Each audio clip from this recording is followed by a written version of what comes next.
Hello and welcome back with another video of TREKKERPRISE. Well, today we're going to talk about Star Trek Picard Season 1, the fantastic 10-week adventure that we took on 10 weeks ago actually. So without any further ado, let's get into this. First off, Picard itself was amazing. I really enjoyed seeing the character, how he changed and what he was struggling with, and also what he was going into in this new world. I really enjoyed it so much, because it was just a fantastic tribute to the character, to the world of the next generation, and of course moving forward, which is kind of a natural thing for Star Trek. So let's go into the world of Picard. Obviously, as they mentioned at the very beginning of the show, and the very beginning before the show came out, that this will be a different Star Trek, this will be a different show that we're going to get into. Obviously, Starfleet never has been really perfect in many regards, so seeing this kind of an evolution more openly addressed on screen was refreshing, and it was finally like getting out of the air. But again, for me it felt natural. Having the Romulans there kind of draw a parallel between the Klingons and the Federation in the TOS era, in the end of TOS era. So it was an interesting parallel to see how the Romulans are affecting the Federation and how the Federation worlds are actually opposing against the Romulans, and it's kind of reflects on Picard as well, on the state of the Federation, which is kind of interesting as a setup, as I mentioned earlier, to how they will set up the world for Discovery. Because in Discovery, from so far what we got from the teaser, that the Federation is basically in ruins. The loads of planets are left the Federation, and basically we're getting to the point when the Federation is in sort of a chaos and a chaotic state, and wonder what we're gonna see in Discovery Season 3 in that regards. But that's enough from Discovery. Obviously in this season we got lots of story going on, lots of story arc going on, for not just for the titular character of the episode, Picard himself, but for the extra guest characters and the secondary characters as well, which was really interesting to see and witness. Everyone, the crew itself, just came together from different point of life, and they had to kind of sort out their life while they've been working towards the bigger goal, which was a very Star Trek thing to do. It was really beautiful and nice to see that they kind of need each other to get to the point where they will be happy within themselves as well, especially with Rios and Agnes, and even Raffi.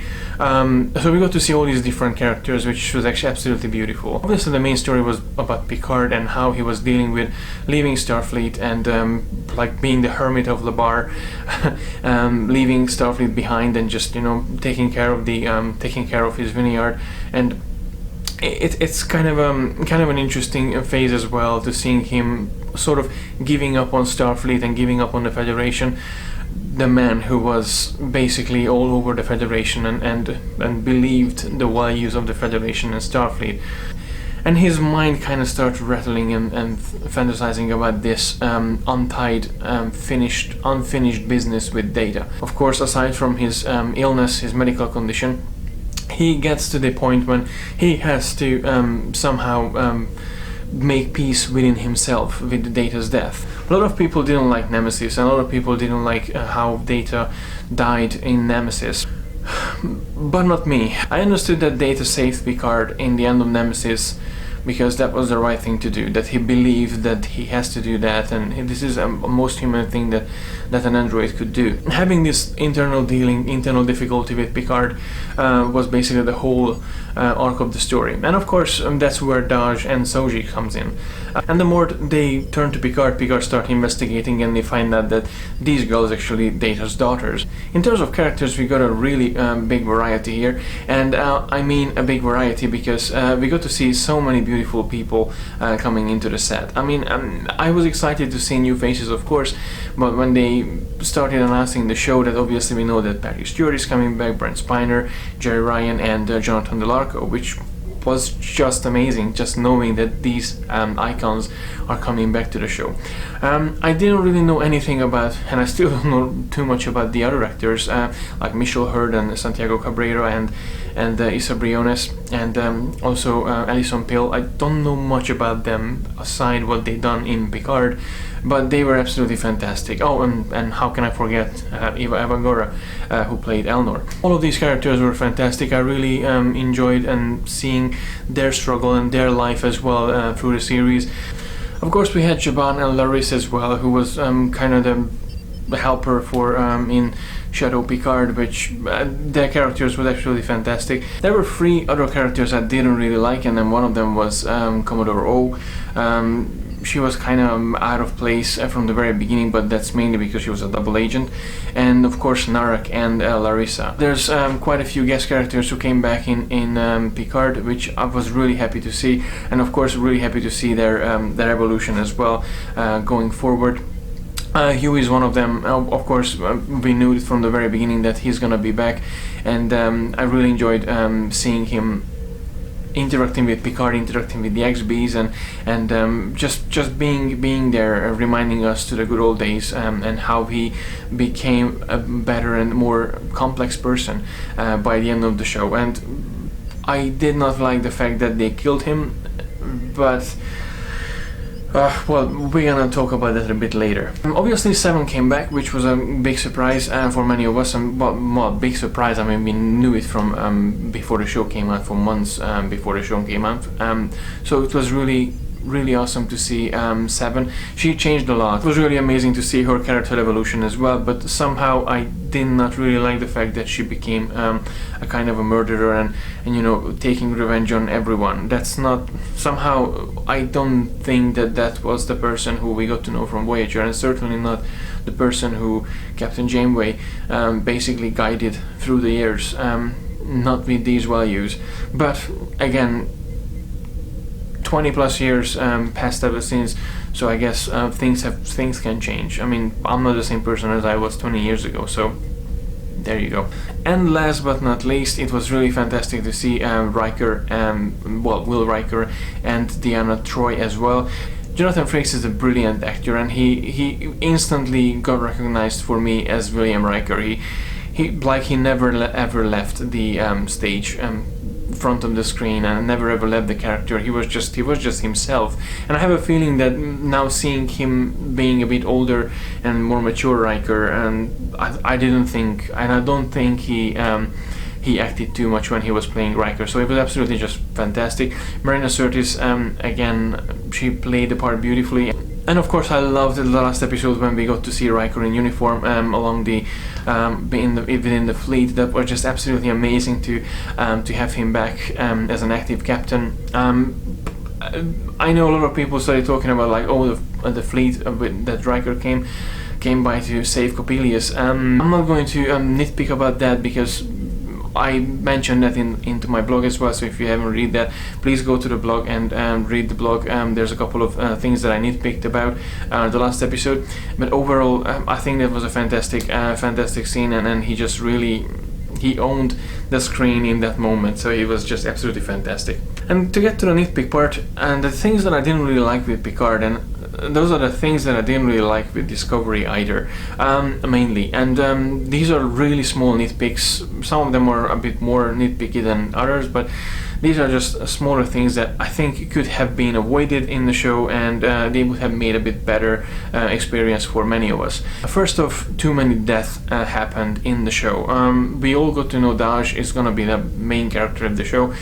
We didn't know at the beginning that Dahj and Soji is basically twin androids, twin sins, but having her being killed in the first episode, like, come on, like, that was just a move that, like, why did you have to do that? And then of course we got to see Hugh getting killed off, we got to see Icheb getting tortured and killed off, and of course Picard died as well in the end of the episode, which was again a bit shocking. So, and also we got to see Data dying again properly, like giving a proper funeral for Data, which was for me, seeing Nemesis and loving Nemesis so much, and remember my reaction when I was watching Nemesis and how Data passed away.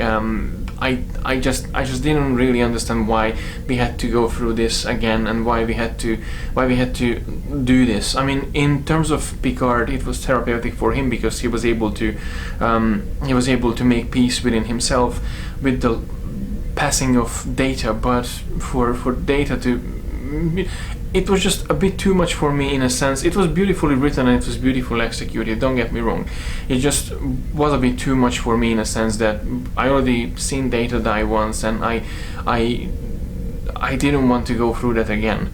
And it didn't give me the same feelings that I got when I seen him passing in Nemesis. So I personally, I found that not unnecessary, and of course killing Icheb was a bit of an unnecessary move. He was a big shock because we all thought that he's gonna survive and he's gonna be there for the XBs.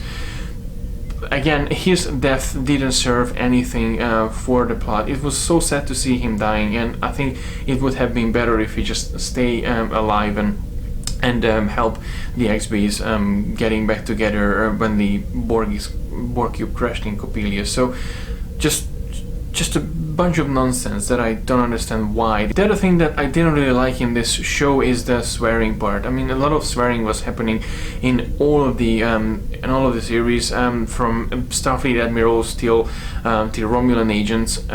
Never in 50 years of Star Trek we had too much swearing.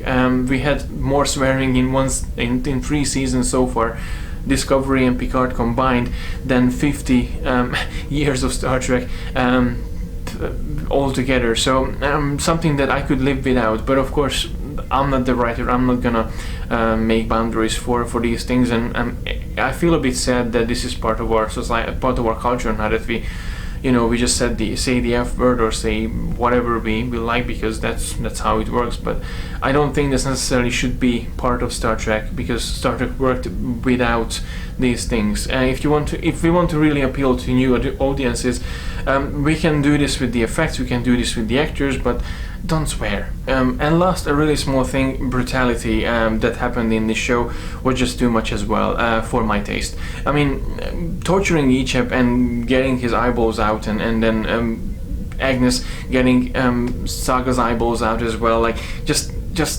no, that's a bit untasteful. I mean, I know we had some crazy things in Voyager when we seen the piled up Borg, when species 8472 was attacking the Borg cube. People have been blown up before, and then lots of like little creepy claws were coming out from their rib cage, and just no, it's these things were executed a bit less visually in a sense before, but.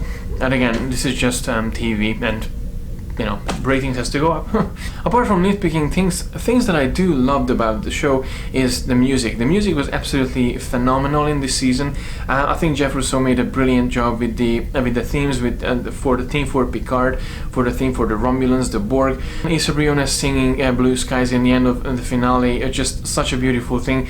Having her and her talent and her voice in Picard was, I think it's a beautiful thing. But overall, I really loved the show. It was absolutely beautiful to see and witness how Picard changed, and how he's regained his captain style, his personality by the end of the show.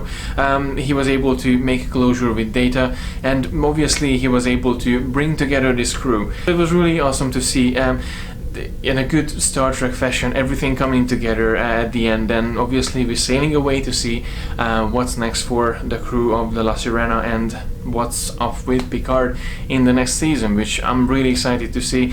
Obviously there's a lot of things happen in the last episode, and seeing the crew together, seeing Agnes, Elnor, Rios, Raffi, Seven, and Soji with Picard, like, it was just absolutely beautiful. So I'm really enjoyed this season, and I'm really looking forward to see what's the second season will bring us with Picard. So if you lasted that long, thank you very much for watching this review of Picard. I hope you enjoyed the show itself. Please let me know in the comment section below your thoughts about Star Trek Picard in the entire season.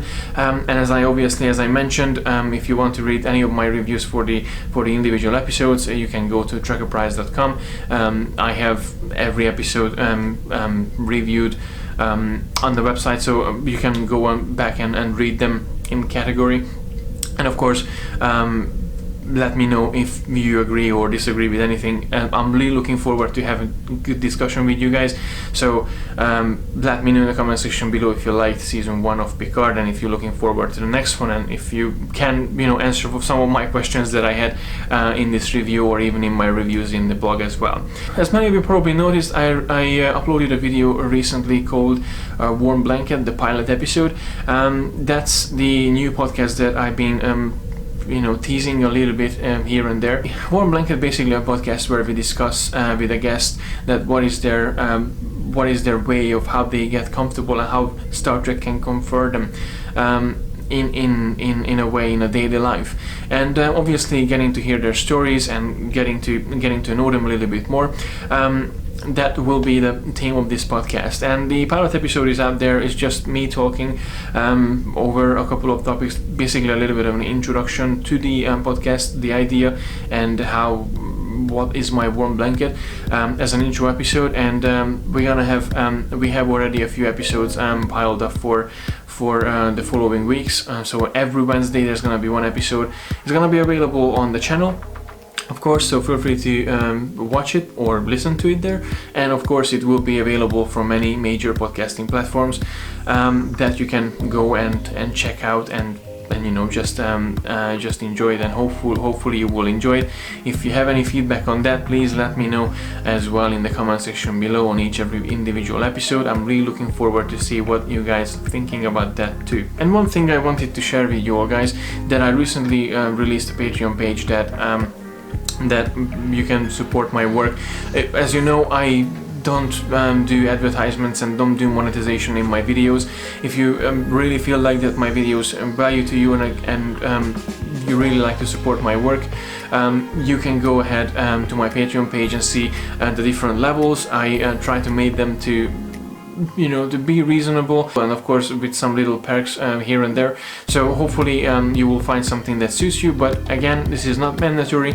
If you don't want to sign up and you don't want to commit, that's totally fine. If you hear liking the video or sharing or subscribing, that's already, or even if just watching this video from the beginning to the end, I'm super grateful and I'm super happy. But of course, if any of you feel like that you want to support the channel, Patreon is there. I'm gonna put a link in the description box below. Also, very much would like to say thank you for the current Patreons in the channel. Without you guys, we wouldn't have been able to make this video, so your contribution is massively appreciated. So as always, thank you very much for watching, and don't forget to like and share the video, and don't forget to subscribe to receive all the geekiness every week. And until next time, live long and prosper. Engage.